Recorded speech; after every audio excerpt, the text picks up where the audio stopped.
अहम खबर अपने नाजरीन तक पहुंचाएंगे। आपको बताते चले एंटी करप्शन कोर्ट ने पीटीआई सदर परवेज इलाही को बरी कर दिया है। अहम तरीन खबर है जो कि अपने नाजरीन तक पहुंचा रहे हैं। एंटी करप्शन कोर्ट ने परवेज इलाही को करप्शन केस से बरी कर दिया है। आपको बताते चलें कि अदालत ने चौधरी परवेज इलाही को करप्शन के मुकदमे से डिस्चार्ज कर दिया है। एंटी करप्शन कोर्ट के जुडिशल मजिस्ट्रेट गुलाम मुर्तजा ने महफूज फैसला सुना दिया है और इस महफूज फैसले में आपको बताते चले एंटी करप्शन कोर्ट ने परवेज इलाही को करप्शन केस से बरी कर दिया है। इस हवाले से एंटी करप्शन कोर्ट में उनको पेश किया गया था, जिसके बाद मजिस्ट्रेट गुलाम मुर्तजा ने फैसला महफूज किया था और अब ये फैसला सुना दिया गया, जिसके बाद एंटी करप्शन कोर्ट ने परवेज इलाही को करप्शन केस से बरी कर दिया है। आपको बताते चले एंटी करप्शन कोर्ट ने परवेज इलाही को करप्शन केस से बरी कर दिया है। महफूज फैसला सुनाया गया है। एंटी करप्शन कोर्ट के जुडिशल मजिस्ट्रेट गुलाम मुर्तजा ने यह महफूज फैसला सुनाया है। मजीद तफसीलात हासिल करेंगे डॉन न्यूज के नुमाइंदे राना बिलाल से।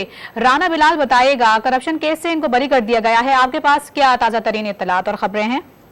आज देखें, मुबैना करप्शन केस जिसमें चौधरी परवेज इलाही को कल गिरफ्तार किया गया था, अब लाहौर की मुकामी अदालत ने उनका रिमांड नहीं दिया बल्कि उनको इस मुकदमे से ही डिस्चार्ज जो है वो कर दिया है। जुडिशल मजिस्ट्रेट गुलाम मुर्तजा विर्क ने महफूज फैसला सुना दिया है। आज एंटी करप्शन हुकाम की जानिब से परवेज इलाही को अदालत में पेश किया गया था और ये मौक़िफ़ इख्तियार किया गया था कि उनसे तफ्तीश के लिए उनका 14 दिन का जिस्मानी रिमांड दिया जाए, क्योंकि उन्होंने जो रिश्वत ली है वो रिश्वत की रकम भी बरामद करनी है, जबकि जो परवेज इलाही के शरीक मुल्ज़िम है उनको भी गिरफ्तार करना है। तो इस हवाले से परवेज इलाही का जिस्मानी रिमांड दिया जाए। जबकि दूसरी जानिब परवेज इलाही के वकील राना इंतजार ने अदालत में बहस करते हुए ये कहा था कि परवेज इलाही के खिलाफ सियासी बुनियादों पर झूठा मुकदमा दर्ज किया गया है, इस मुकदमे में किसी किस्म की कोई रिकवरी नहीं होनी, अदालत परवेज इलाही को इस मुकदमे से डिस्चार्ज करने का हुक्म दे।